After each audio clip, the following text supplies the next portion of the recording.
Hello বন্ধুরা, আমি সোনালি আর আমার ইউটিউব চ্যানেল সোনালি সলিউশনে আপনাদের সবাইকে জানাই ওয়েলকাম। আজ আমি আপনাদের সাথে একটা সম্পূর্ণ অন্য টপিক নিয়ে কথা বলবো। টপিকটা হচ্ছে, সবাই বলে যে সয় সে রয়, কিন্তু কেউ কখনো বলে না যে সয় সে ক্ষয়ও, তার অনেকটা ক্ষতিও হয়। সবাই আপনার ধৈর্যের বাহবা দেবে, সহ্যের কদর করবে, মানিয়ে নিতে বলবে, নিজেরা কতটা মানিয়ে নিয়েছে তার গল্প বলবে, কিন্তু ভেতরে ভেতরে শেষ হয়ে যাওয়া আপনাকে কেউ আবিষ্কার করবে না। মানুষ আপনার বদলে যাওয়া দেখবে, কিন্তু আপনার বদলে যাওয়ার কারণটা কেউ খুঁজবেও না আর জানতে চাইবেও না। কেউ আপনার মনটা তো বুঝবেই না, বরং আপনার সমালোচনা করে আপনাকে খোঁচা দিয়ে আপনার মনটা আরও খারাপ করে দেবে, ঠিক কাটা ঘায়ে নুনের ছেটার মতো।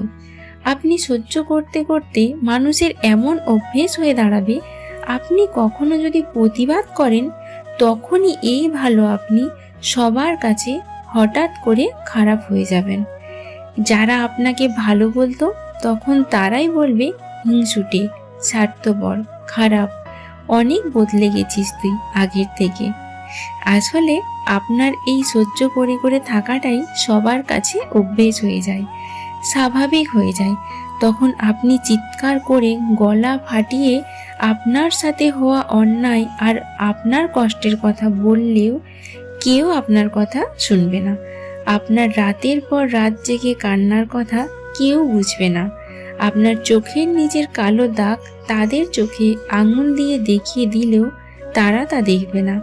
আপনার প্রতি তাদের মায়াও হবে না। তারা জানে ও খুব শক্ত, ঠিক ধৈর্য ধরে সহ্য করে সব কিছু আবার মানিয়ে নেবে, কিন্তু আপনার জন্য পরিবর্তনের কথা কেউ ভাববে না।